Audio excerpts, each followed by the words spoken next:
Jay Simon, this morning, Glenn. I have my two favorite critics with me today, Janelle and Tony. We got a couple of movies to talk about that are opening this week. We're going to start everything off with a 1920s Babylon. Somebody has some very interesting opinions on it. It stars Margot Robbie, Brad Pitt, and basically a newcomer who's doing really good, Diego Calva. There's a lot of talk about him lately. So, Janelle, ladies first, let's talk about Babylon. I thought it was okay. 3 hours for a movie. 3 hours, 8 minutes. Yeah. There's some parts that you felt that too. Yeah, I thought it was okay. I think we've seen it before. I think we saw it with Robert De Niro and Sharon Stone. It was Casino. It was basically a replay of that. I think the Margot Robbie character was almost a mirror of Ginger in Casino. It just had a lot of the same vibes for me. And I thought it was just better done in Casino than it was in this. So I thought it was chaotic. It's a beautiful movie. But it was okay. Tony? All right, I have quite the different opinion on this. I absolutely loved it. This is without question my favorite film of 2022. It's an absolutely wild, chaotic ride through the golden age and the kind of startup of Hollywood that starts off with a bang and doesn't let up for 3 hours and 8 minutes, as we said. It really served as a nice reality to what Hollywood is. There's a beautiful sequence about 20, 30 minutes in the movie where the glamour that we see of Hollywood or that most people see of Hollywood that, oh, a movie is great, everything. But the reality behind the scenes of just what a grind and a job that it is, I thought it really showcased that very well. But like you mentioned, Diego Calva, Margot Robbie, Brad Pitt, all phenomenal. And I'm really excited to see what Calva does next. But James, I'll let you speak on it and then we'll touch on it more. I have to agree with you, Tony. I enjoyed it too. It was definitely 1920s Hollywood. It was definitely Babylon, is exactly what it was. A lot of sin, a lot of drugs, a lot of abuse, a lot of R-rated scenes in this particular movie, especially in the very opening of it, which really kind of explains everything. I have to agree with you. It also talks about, yeah, behind the scenes of what's going on. I thought it was also very interesting that it kept touching on singing in the rain with Gene Kelly. There was a lot of that mixed in with it. So I thought that was great. I also enjoyed June Lee. I thought she was nice in this. She was very good with this. So this was a very interesting movie. So Janelle, let's go with the rating. I'd give it a 3.5 out of 5. Tony? It's an easy 5 out of 5 for me, as I mentioned. Just a masterclass in filmmaking for Damien Chazelle. I've loved some of his earlier work. I felt a little bit he took a step back with First Man. I know not everyone agreed with that, but this is just absolute debauchery, very much in the spirit of The Wolf of Wall Street. So if you're a fan of that film, just imagine that in the 1920s in Hollywood, and you've got yourself on board for 3 hours and 6 minutes of madness. That I honestly, one of the most ambitious scenes and sequences in filmmaking, I think, was attempted here by Chazelle with that opening. I don't want to give it away, No, but no. it's a very, I mean, the amount of time it probably took and organization.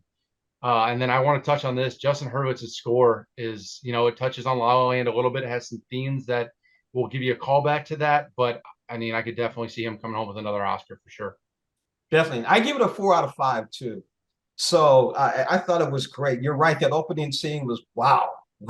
It was really, really wow. And then you talk about behind the scenes stuff. Margot Robbie actually auditioning was just perfect. And Brad Pitt, the downfall he had, I mean, it was just kind of crazy. And the very end of the film actually made me think of some actual Hollywood stars that went out that way. So it was very interesting. So we've got a 5, we got a 4, we got a 3. So we're going to put it right in the middle of that 4. Does that sound right? Middle of 4. Okay, Babylon. There we go. Now let's move on to the big one, Avatar, The Way of the Water. And I'm going to let you get started, Tony. It's been 13 years since we've been to Pandora. And now we got 3 hours and 10 minutes to kind of reacclimate ourselves to it and expand on it quite a bit as Janelle shakes her head. The world building here has never been a question. And we were introduced the first time, a whole new species, everything else, the battle, great. here it's exponentially increased on between creatures, different tribes, and he really does a good job of hitting close to home with the theme of family, survival, and love. And I'll leave it there for now. Janelle? Um, Again, I'm gonna just, certain time of year, I guess I'm just gonna play the Scrooge here. It was okay. It was good. It was entertaining. Again, it's too long. There's a whole bunch of that movie that could have been cut out.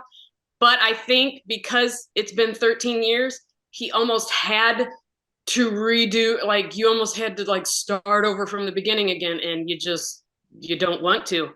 And yeah, I think it looked phenomenal. I think the CGI is. I think he was waiting for the CGI to catch up to where his vision was. I can understand that. It's the way it looked. I just thought it was too long. I thought it was okay. Uh, yeah, it again. There's parts of it that reminded me of Alien. There's a lot of times, and I'm sure that in movie making, you're going to build upon old stuff. I'm starting to feel like a lot of these movies are just kind of recycling ideas. I think he's desperate for his own Lord of the Rings universe. I think he wants that Oscar for a fantasy movie, and I just don't think people are hitting the Peter Jackson vibe of Return of the King. And I think a lot of them are so desperate for it that they're forcing us to sit through these 3-hour movies and not hit the mark all the time. So it was okay. Talking about 3 hours and 19 minutes of movie from James Cameron. And I gotta say this, guys, I thought it was over the top. I thought it was better than Avatar. He came back with a bang. Now, what's interesting to me is all the themes this last quarter of movie making always seems to be that somebody's doing wrong to somebody. I mean, I kept thinking about emancipation, woman king, till, and all of a sudden I was back in the 1800s, United States, the cavalry, and all I saw was cowboys and Indians, and what we did to the Indians is what was happening. I saw an Avatar cowboy and Indian movie. That's what I saw. And it was over the top, basically, is what I saw. And I thought it was really great. Zoe Saldana, again, Sam Worthington, Sigourney Weaver as a who? Teenager? We got to get over that one. That was kind of interesting. Stephen Lang, Kate Winslet. I mean, James Cameron, to me, they came out with a bang. It's going to be up there as far as nominations for Best Picture of the Year. I can see that happen. And also for visual effects and maybe cinematography. But I thought it was just completely over the top. You're right, 13 years, Tony, and I don't think people are going to be disappointed at all, unless they have a couple of dogs and they're a trainer. Those are the only ones that are So I'm going to give it 5 out of 5 Mickeys is what I'm going to give it. Tony, what do you give it? So for me, this gets 4 out of 5. I really enjoyed it. I think it took a while to get off the ground, and like Janelle said, we had to touch back, get you refamiliar with everything. But the pacing really lacked until it hit a certain point where when they start hunting a certain creature on a boat, things really pick up. And I mean, that last hour, was absolutely phenomenal. But I'm excited to go back without question. And now hopefully we won't have to wait another 13 years. But like you said, the technology has gotten to where he wants it. So many underwater sequences that they just seem natural, so real. It's amazing. Talking about absolutely. And let's not forget Black Panther. Yeah. Namor. Oh, Namor. Yeah, that's right. But here's the thing. When we were touching on callbacks, you said aliens are. How about the Titanic references? Yeah. I mean, when they're on the boat, I won't go into much detail, obviously, but even the music was a copy of what was being played in Titanic at the time. So I really liked it. He was kind of pat himself on the back, during those sequences, but it was a nice touch in my opinion. Janelle? I don't have a problem with giving it a 4 out of 5. I think it's visually stunning. My problems with art, I think he's just a little self-aggrandizing in it.